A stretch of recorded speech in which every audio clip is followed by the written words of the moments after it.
Well, I'm excited. Why? Because we're back. Week number 2, Outside the Inbox. I'm Jared Wrightson. I'm the CEO of MobileStorm, and this is our little show coming to you from Hollywood, California, right here in our conference room. This is actually where we talk about how to, beat our competitors. So if you're watching, you better get scared. No, I'm just kidding. All right, so let's get right into it. First story. It's official. Women outnumber men on the net. Yeah, according to eMarketer, by 2012, there'll be 8 million more chicks than dudes. Now, on the positive side, guys, you know that woman you were chatting with last week, Coed Cutie 69? She's most likely now probably a woman, and not Stan from Florida on his computer.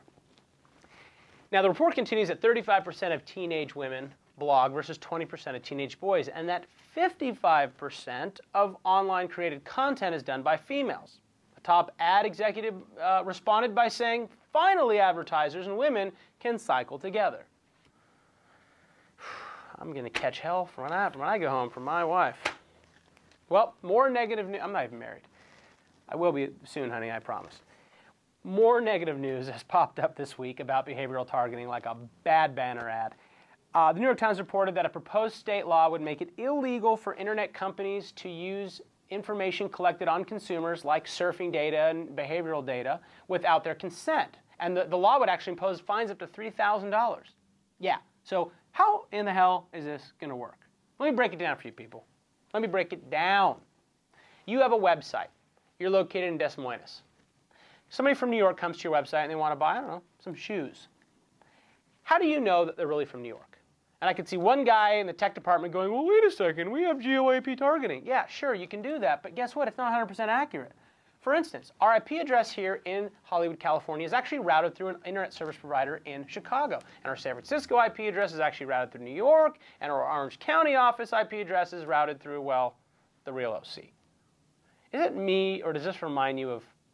My best friend's sister's boyfriend's brother's girlfriend heard from this guy who knows this kid is going with the girl who saw Ferris pass out at 31 Flavors last night. I guess it's pretty serious. Thank you, Simone. No problem whatsoever.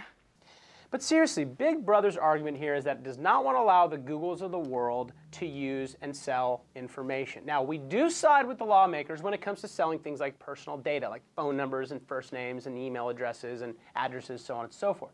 What about the other types of data that's not linked to personal information, like behavioral or surfing? We'd love to hear your comments. So go on. Fill up the comments box below. I'm going to wait here until you do it. I'm going to get a text message when a comment's filled out.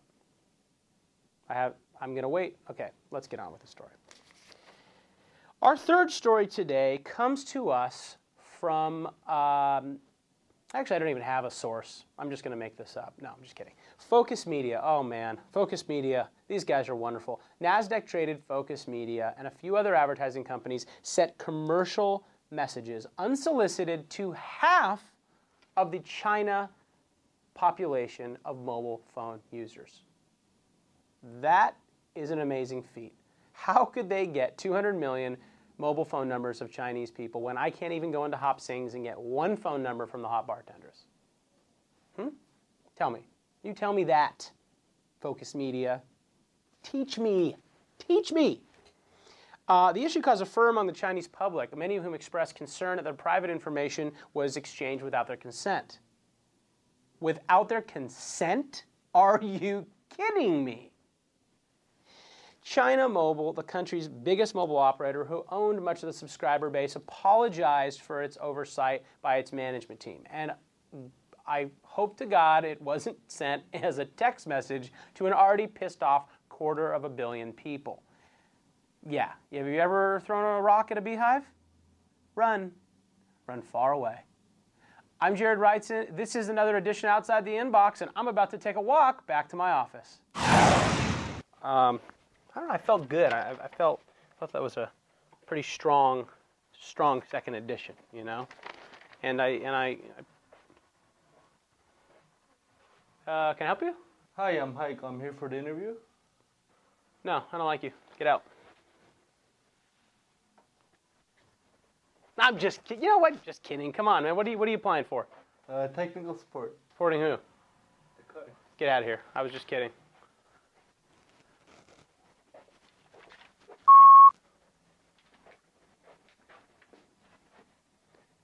Cut it already. We took the holiday.